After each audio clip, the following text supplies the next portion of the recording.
नमस्कार, आप सभी का खबरें अभी तक पर स्वागत है। मैं हूं आपके साथ दीपिका चांगिल। शारदीय नवरात्रि के दूसरे दिन मां ब्रह्मचारिणी की पूजा की जा रही है। ये मां दुर्गा का दूसरा स्वरूप है और 9 शक्तियों में से दूसरी शक्ति है। मां दुर्गा का ये स्वरूप ज्योतिर्मय है। ब्रह्मा की इच्छा शक्ति और तपस्विनी का आचरण करने वाली मां ब्रह्मचारिणी त्याग की प्रतिमूर्ति है। इनकी उपासना से मनुष्य में तप, त्याग, वैराग्य, सदाचार और संयम की वृद्धि होती है। साथ ही कुंडली में मंगल ग्रह से जुड़े सारे दोषों से मुक्ति मिल जाती है। मां ब्रह्मचारिणी की पूजा करने से सभी काम पूरे होते हैं, रुकावटें दूर होती हैं और विजय की प्राप्ति होती है।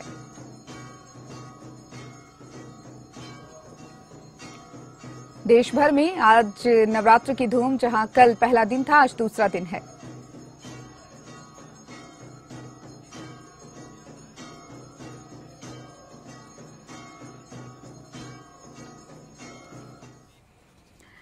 तो चलिए, हमारे साथ जुड़ चुके हैं लाइव पंडित ज्योतिषाचार्य शंकर नौटियाल। इनसे जानेंगे कि आज की ब्रह्मचारिणी मां की आज पूजा होनी है, क्या कुछ विधि विधान है। पंडित जी, सबसे पहले तो बहुत बहुत स्वागत है आपका खबरें अभी तक पर। धन्यवाद। आज पंडित जी नवरात्र का दूसरा दिन है, कल पहला दिन था। मां दुर्गा के 9 स्वरूपों की पूजा होती है। आज जानना चाहेंगे कौन सी देवी की यहाँ पर पूजा होगी, क्या कुछ विधि विधान यहाँ पर है पूजा का। भक्तों, जय माता दी। आज नवरात्र का द्वितीय दिवस की पूजा का विधान हम सब सुनेंगे, श्रवण करेंगे, क्योंकि आज नवरात्रों का जो शरद नवरात्रों का द्वितीय दिवस है, इसमें मां ब्रह्मचारिणी का पूजन करने का विधान है। ब्रह्मचारिणी मतलब ब्रह्मचर्य धारण करने वाली देवी पार्वती ने भगवान शंकर को प्राप्त करने के लिए जिस तपस्या की, उन्होंने ब्रह्मचारिणी स्वरूप धारण किया और ब्रह्मचारिणी के स्वरूप उन्होंने भगवान शंकर को प्राप्त करने के लिए तपस्या की। तो आज के दिन जिन कन्याओं का विवाह की बाधाएं आती हैं, उनको आज के दिन मां देवी का पूजन विधि के साथ करना चाहिए। और दुर्गा माता को आपने जैसा नारियल और नैवेद्य में सफेद वस्तुओं का कोई भोग लगाइए।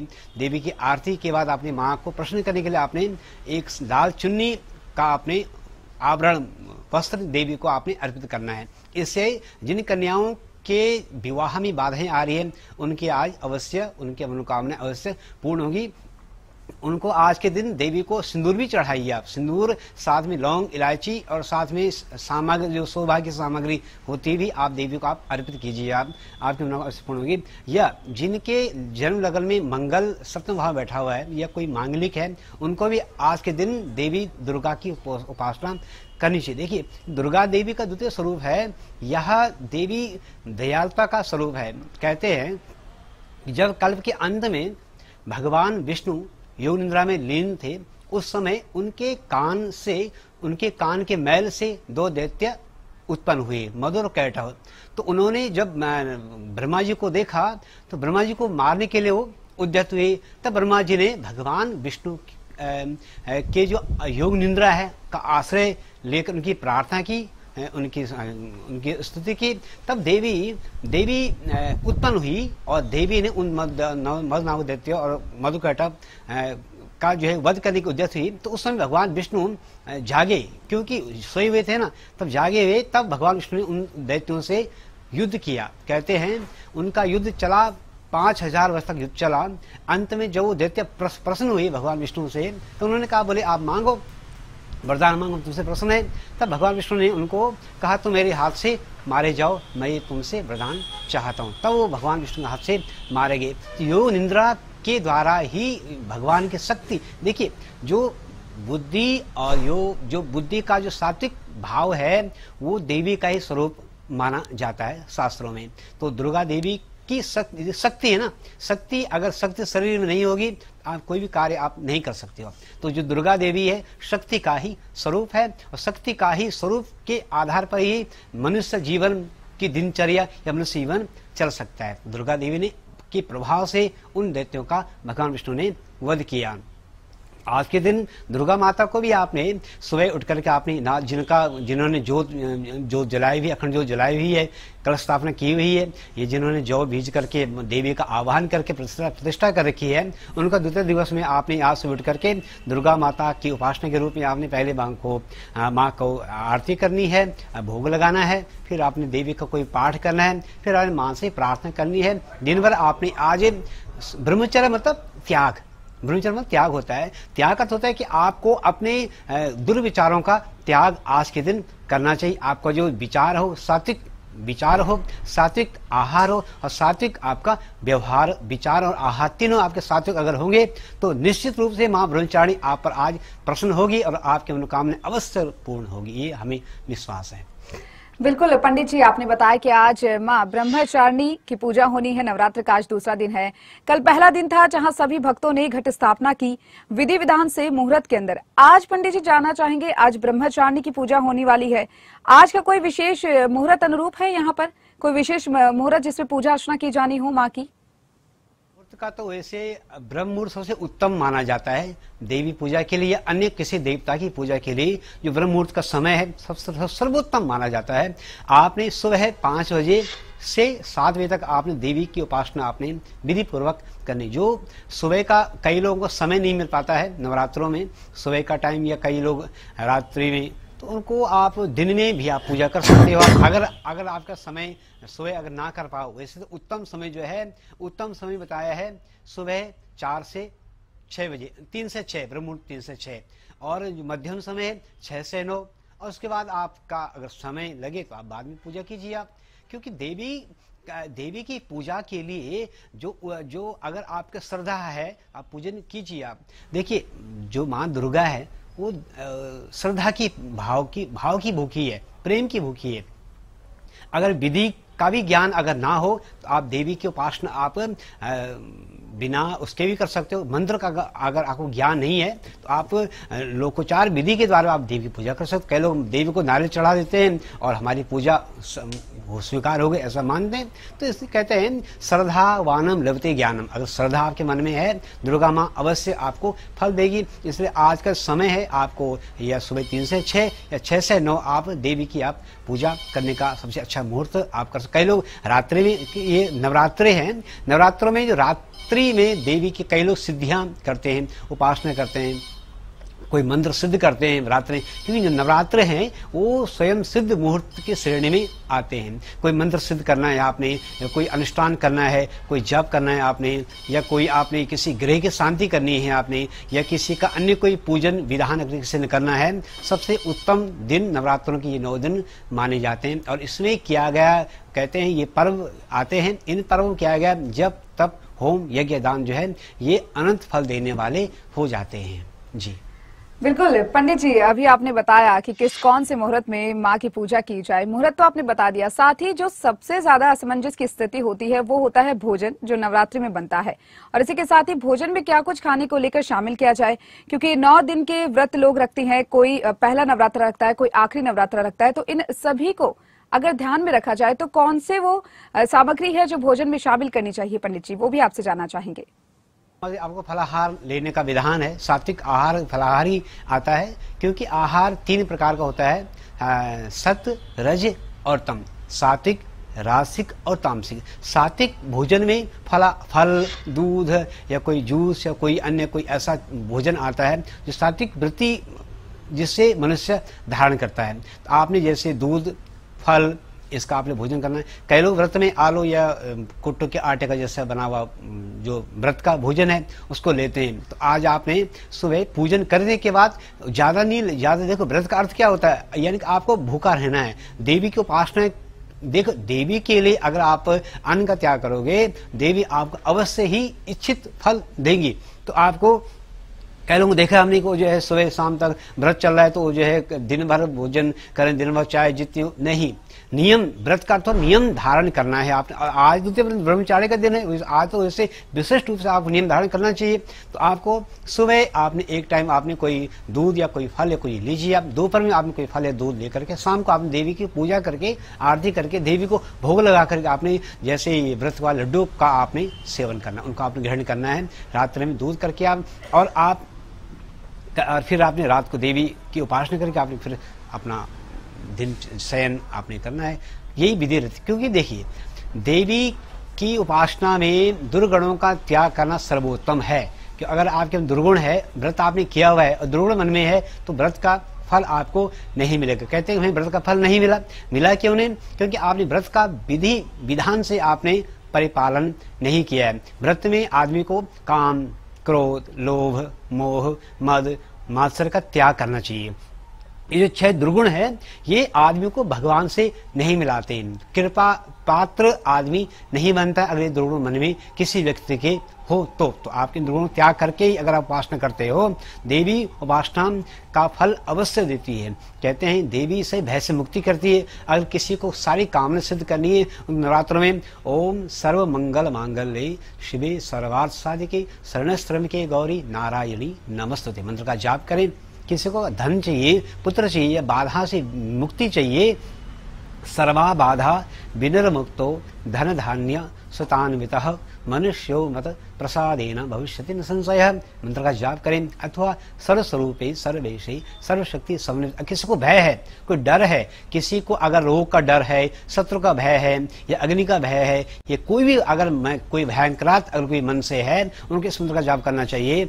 ओम सर्वस्वरूपे सर्वेशे सर्वशक्ति समन्विते भयवस्त्राहणु देवी दुर्गे देवी नमस्तुते मंत्र का जाप करने से आपको अच्छा। अथवा अगर किसी कन्या का अगर सौभाग्य का प्राप्ति करनी है, उनको बोलना चाहिए देहि सौभाग्ययम आरोग्ययम देहि में परमम सुखम रूपम देहि जयम देहि यशो देहि दिशो जहि। इस मंत्र का जाप करके आप देवी उपासना कर सकते हो आप।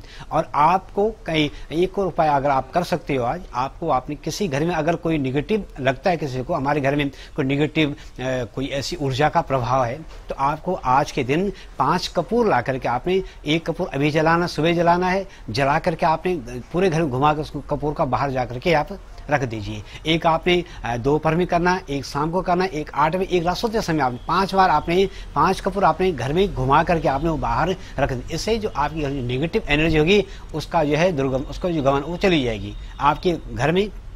और एक और, अगर किसी के शरीर कोई रोग है, किसी को कष्ट है, उनको आज दुर्गा माता को आप 5 लौंग पान के पत्ते पर रख करके शहद के साथ देवी को अर्पित कीजिए आप। इससे आपका जो कोई कष्ट है, शरीर में रोग है, वो निश्चित रूप से चला जाएगा।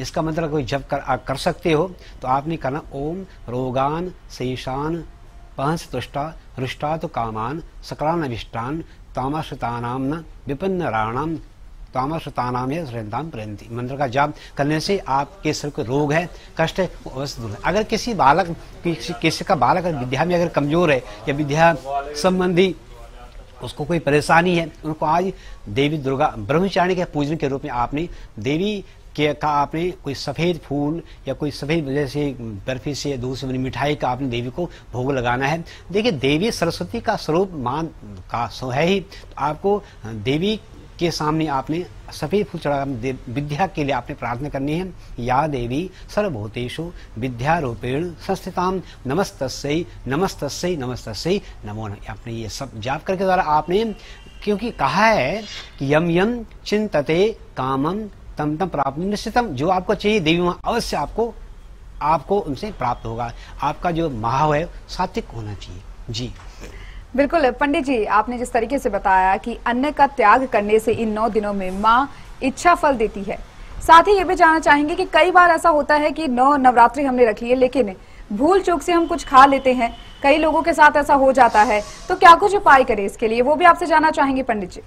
देखिए व्रत में तो मेरा मानस सावधानी बरतनी चाहिए। अगर ना हो तो आप क्षमा याचना कर सकते हैं। अंत में देखो माँ दया के स्वरूप है, अगर कोई बालक गलती करता है तो माँ उसको क्षमा कर देती है, क्योंकि देखिए माँ कभी अपने बच्चों को कोई बड़ा अपराध का बड़ा दंड नहीं देती है। अगर आपको ऐसा हो तो आप माँ से क्षमा याचना कर सकते हैं।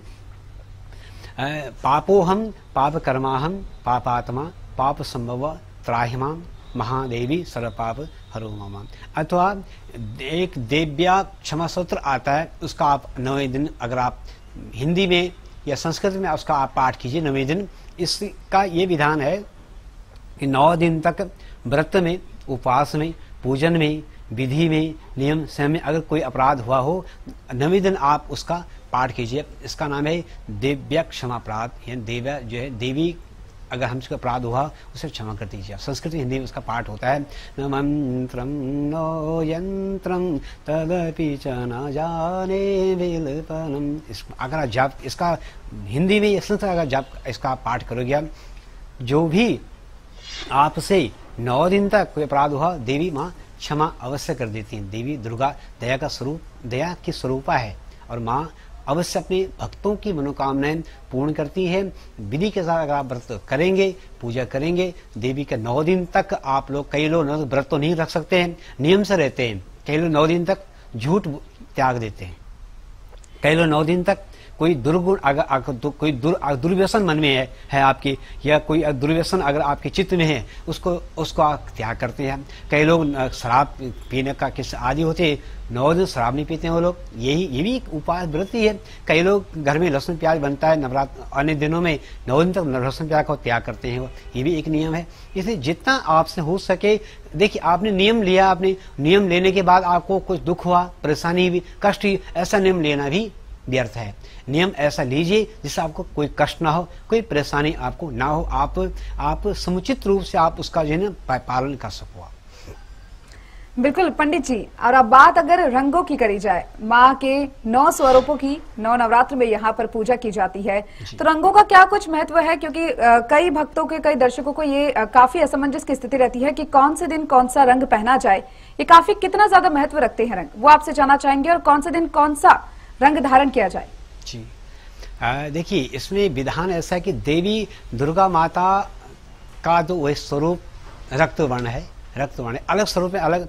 देखिए रंग को प्रभाव हमारे मन में पड़ता है।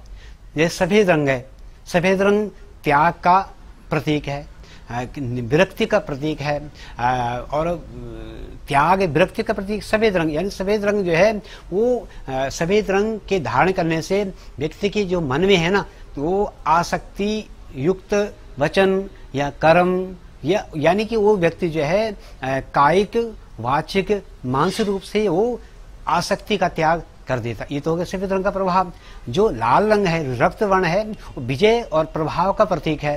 लाल रंग धारण करने से व्यक्ति के मन में एक अनुशासनात्मक रवैया उत्पन्न होता है उसके मन में, और वो जो है एक प्रभावशाली रवैये से वो काम करता है। जो लाल रंग है विजय, हमने देखा है कि कई बार अगर आपको कोई विजय प्राप्त करनी है, या कोई आपके मन में कोई किसी चीज को प्राप्त करना है, उसके बाद लाल रंग का प्रयोग करने से आपको जो है विजय प्राप्त होती है। इसलिए हमने कई बार देखा है कई लोग हनुमान जी की उपासना में लाल झंडा प्रयोग करते हैं अपने घर पे या अपनी गाड़ी पर, अपने घर पे, तो वो विजय पताका का स्वरूप होता है। लाल रंग जो है विजय का प्रतीक है, या प्रभाव का प्रतीक है, अधिकार का प्रतीक है, पद का प्रतीक है। जो काला रंग है वो तम का प्रतीक है, यानी कि वो अभिमान, तम का प्रतीक है, या उसमें जो है व्यक्ति जो है वो सौम्यता के आधार पर जीवन निर्वहन करता है।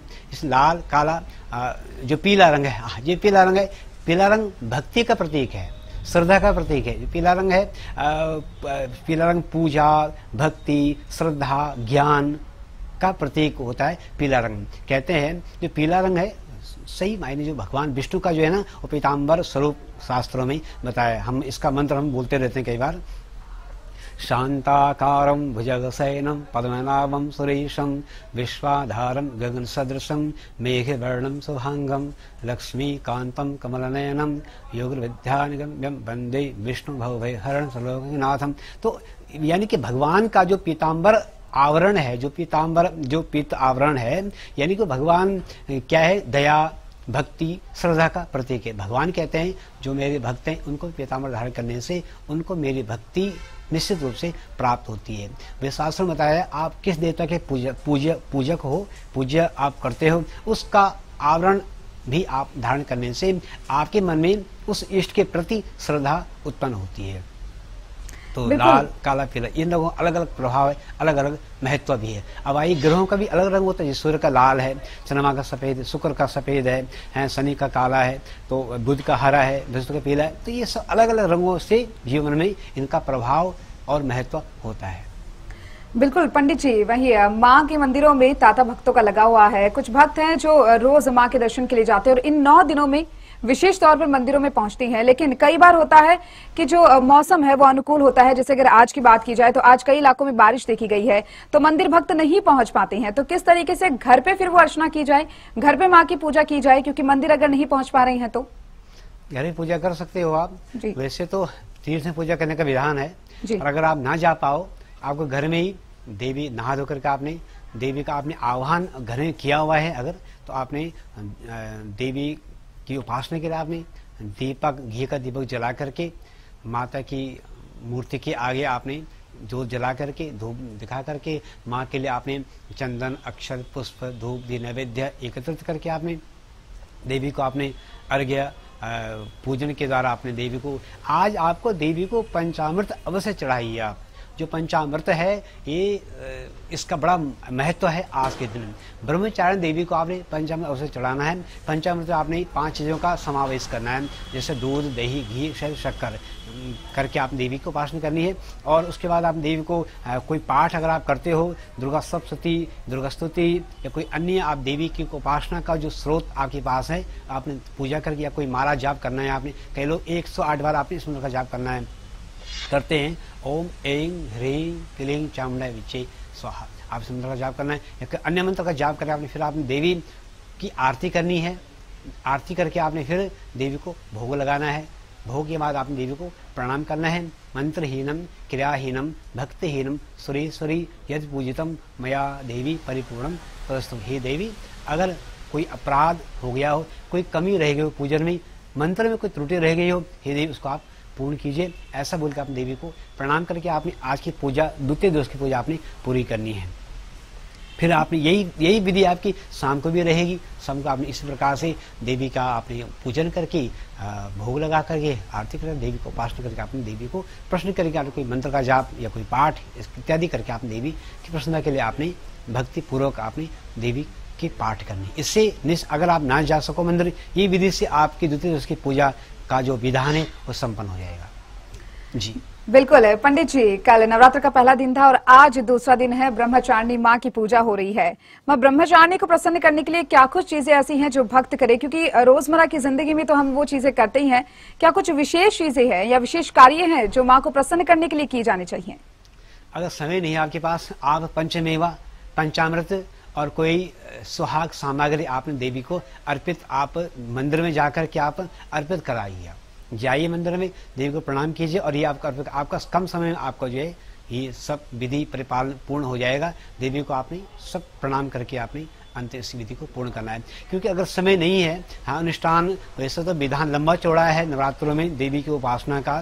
कई लोग घर में अनुष्ठान करवाते, चंडी पाठ करवाते हैं देवी का, उसमें जो है 5-6 घंटे पूजन, अभिषेक देवी का, श्री सूक्त के द्वारा पाठ करने के बाद, मंत्र जाप के बाद विधि से देवी का लोग उपासना करते हैं। अगर समय नहीं है, यही है आप मंदिर जाकर के आप देवी को जैसे चुन्नी, नारियल, लौंग, इलायची, पंचमेवा और पंचामृत आप देवी को अर्पित करने के बाद आपने देवी का कोई सूक्ष्म पाठ जैसे दुर्गा चालीसा का पाठ आप मंदिर में जाकर के दीपक जला करके आप कर सकते हैं। दुर्गा चालीसा, गौरी चालीसा या फिर अपना कोई अन्य देवी का कोई स्तोत्र है तो चालीसा पाठ करके आप प्रसन्नतापूर्वक अपना देवी को कर सकते हो।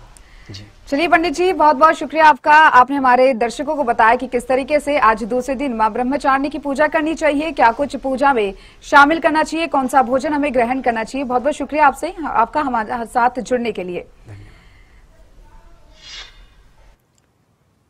और ये हमने जाना कि आज नवरात्र के दूसरे दिन किस तरीके से हमें पूजा अर्चना की जानी चाहिए, क्या कुछ हमें भोजन में शामिल करना चाहिए। और आप सभी को आज नवरात्र के दूसरे दिन की बहुत बहुत शुभकामनाएं। मुझे दीजिए इजाजत, नमस्कार।